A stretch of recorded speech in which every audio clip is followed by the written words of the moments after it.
मैंने कभी नहीं सोचा था कि हॉस्टल का एक कमरा मेरी जिंदगी का सबसे डरावना सच बन जाएगा। स्कूल का नया सत्र शुरू हुआ था और मुझे गर्ल्स हॉस्टल के पुराने विंग में शिफ्ट किया गया। वार्डन ने बस इतना कहा था, कमरा नंबर 13 थोड़ा ठंडा रहता है, लेकिन तुम एडजस्ट कर लोगी।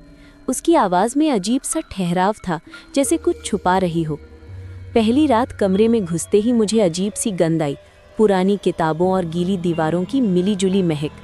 खिड़की से पीपल का पेड़ दिखता था, जिसकी शाखाएं रात में काले हाथों जैसी लगती थी। मैंने अपना बैग रखा और लाइट जलाई। सब सामान्य था, बस हवा कुछ ज़्यादा ही ठंडी लग रही थी।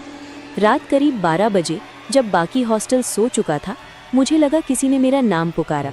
बहुत हल्की आवाज़ थी, जैसे हवा के साथ बहकर आई हो। आरती।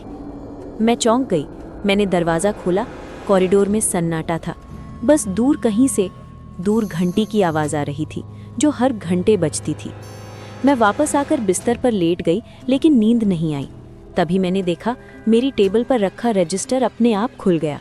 वही पुराना हॉस्टल रजिस्टर, जिसमें हर छात्रा का नाम लिखा होता है। पन्ने अपने आप पलटने लगे। सर, मेरी सांस अटक गई।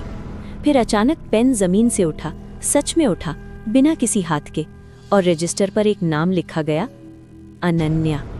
ये नाम मेरा नहीं था। मैं डर के मारे पीछे हट गई। पेन गिर गया और रजिस्टर बंद हो गया।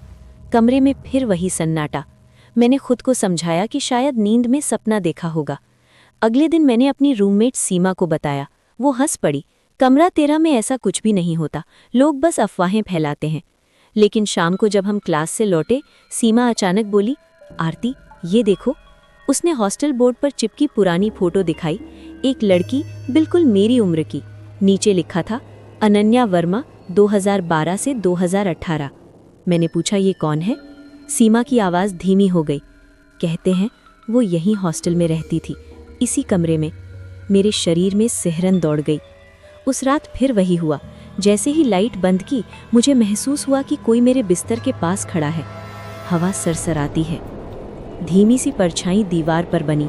कोई लड़की, बाल खुले, चेहरा धुंधला। मेरे कान में फुसफुसाहट हुई, मेरा नाम लिखो। मैं चिल्लाई, लाइट जलाई, पर कोई नहीं था।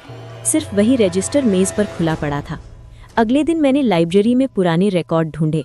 पता चला, अनन्या एक नई छात्रा थी। हॉस्टल के कमरे 13 में रहने आई थी।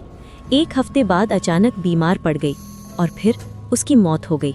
डॉक्टरों ने कहा हार्ट फेलियर, लेकिन छात्राओं ने कुछ और कहा था। रात को वो किसी से बात करती थी, किसी अदृश्य दोस्त से।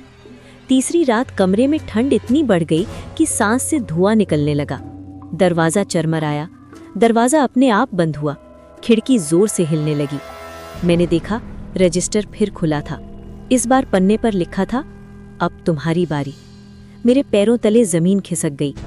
तभी मुझे आईने में एक चेहरा दिखा, मेरे पीछे। वही लड़की, वही परछाई। उसने कहा, तुम मेरा नाम पढ़ पाई, अब तुम मेरी जगह लोगी। मैं रोने लगी। मुझे जाने दो, मैं कुछ नहीं जानती। उसने मुस्कुरा कर कहा, हर साल एक नाम, हर साल एक कमरा। अचानक कमरे की घंटी बजने लगी, दूर घंटी। मैं बेहोश हो गई। सुबह मुझे हॉस्टल के बरामदे में मिला। वार्डन ने बस इतना कहा, तुम अब कमरा 13 में नहीं रहोगी। लेकिन जब मैं जाने लगी, मैंने रजिस्टर पर आखिरी बार नज़र डाली। पुराने नामों के नीचे एक नया नाम लिखा था, आरती शर्मा। और तभी मुझे समझ आया, मैं जिंदा हूँ, पर कमरा 13 ने मुझे अपना हिस्सा बना लिया है। आखिर क्या छुपा है कमरा नंबर 13 का राज? जानने के लिए हमारे साथ बने रहिए।